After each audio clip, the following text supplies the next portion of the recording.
बिगोद नगर आए एक बारी, भया नगर में जय जयकारी।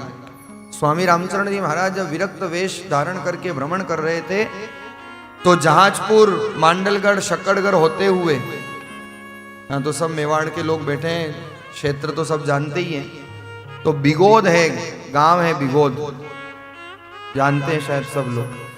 तो स्वामी रामचरण जी महाराज उस बिगोद नगर में पधारे, जहाजपुर और मांडलगढ़, शक्करगढ़ होते हुए।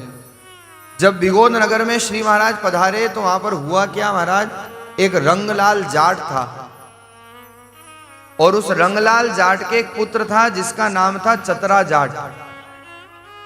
लेकिन विधाता को न जाने क्या मंजूर था, उस रंगलाल जाट के युवान पुत्र, जवान था वो चतरा जाट, और महाराज जवान में ही मृत्यु हो गई, संसार से वो चला गया।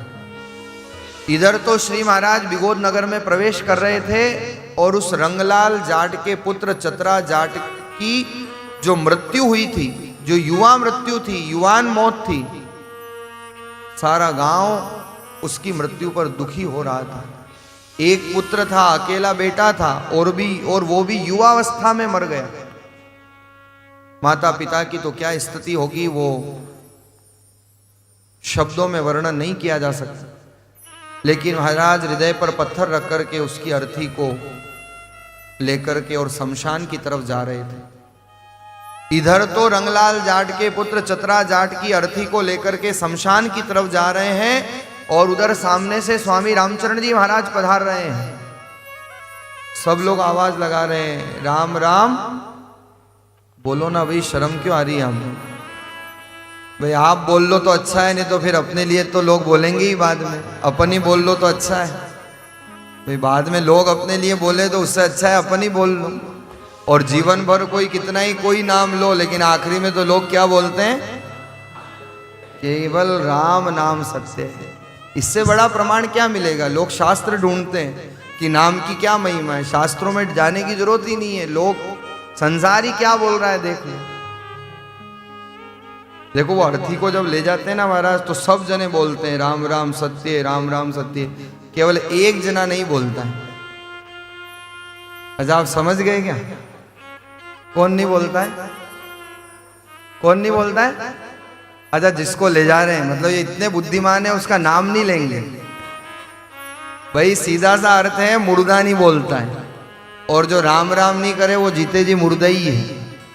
जिसके जीवन में राम नाम नहीं है, जिसके जीवन में भगवान का नाम नहीं है, या तो उसका जीवन पशुवत है या वो जीते जी मरा हुआ है। क्योंकि जब ले जाते हैं ना तो सब कहते हैं राम राम सत्य है, वो एक नहीं कहता है, और उसको बांध करके रखते हैं चारों तरफ से, उसकी गर्दन हिलती रहती है ऐसे। लोग कहते हैं राम राम सत्य है, वो के मुंह नहीं मानू, हाँ गर्दन हिलती है ना उसकी। तो कई लोगों की स्थिति ऐसी है महाराज, जीते जी नहीं माने तो मरने के बाद कहां से माने? लेकिन सत्य तो नाम ही है। तो चतरा जाट को ले जाया जा रहा था शमशान, उधर सामने से स्वामी रामचरण जी महाराज का पधार्पण हुआ। श्री महाराज ने कहा लोग बहुत ज्यादा दुखी दिखाई दे रहे हैं, सब लोगों की आंखों में आंसू हैं, आखिर गांव में ऐसा कौन चला गया? तो एक व्यक्ति ने आकर के कहा महाराज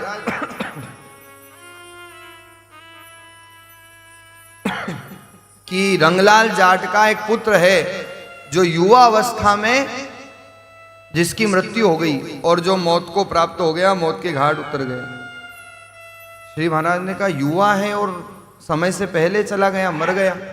बोले महाराज उसी को ये लोग ले जा रहे हैं शमशान में जलाने के लिए। स्वामी रामचरण जी महाराज ने सबको रोक दिया और स्वामी रामचरण जी महाराज ने उस अर्थी को कहा कि इस अर्थी को नीचे रखो। और जैसे ही महाराज उस अर्थी को नीचे रखा, सारे लोग बिगोद नगर के चारों तरफ आसपास खड़े थे। क्या स्वामी रामचरण जी महाराज का जीवन काल रहा होगा, क्या उन महापुरुषों की तपस्या रही होगी। श्री महाराज ने उस अर्थी को देख करके कहा कि अरे चतरा, ये कोई जाने का समय है? अरे अभी तो तू युवान है, ये तो भजन करने का समय है। और एक ही शब्द श्री महाराज फरमाते हैं कि अरे चतरा, चतुराई से चेत। और इतना कहना हुआ और मरा हुआ चतरा जाट उठ करके खड़ा हो जाता है। जैसे ही वो खड़ा हुआ महाराज, मर चुका था, गांव वालों ने मान लिया था कि ये मर गया है, थोड़ी देर में तो उसको जलाने वाले थे, लेकिन श्री महाराज ने नाम का प्रभाव, भक्ति का प्रभाव उस मरे हुए चतरा जाट को जीवन दान देकर के, प्राण दान देकर के खड़ा कर दिया। रंगलाल जाट जो उसके पिता थे वो तो चरणों में पड़ गए, महाराज ये आपने क्या अद्भुत कृपा की है। लेकिन हाथ जोड़ करके एक ही प्रार्थना की, मेरे लिए तो मेरा पुत्र मर चुका था, आज ये अगर जीवित है तो ये मेरा नहीं, ये आपका है और आज से ये आपका रहेगा। वही चतरा जाट दीक्षित होते हैं और राम स्नेही संप्रदाय में स्वामी चत्रदास जी महाराज के रूप में प्रसिद्ध होते हैं, जिनकी भक्ति, जिनका नाम और जिनका प्रभु स्मरण आदि अनादि काल तक आज भी याद किया जाता है। तो इसलिए कहा है महाराज कि भाग्य लिखे मिटे नहीं, लिखे विधाता लेख, पर मिल जावे अगर सदगुरु बहर, तो लगे लेख पे मेख। लेख पे भी मेख लगाने का सामर्थ्य महात्माओं में होता है। और आज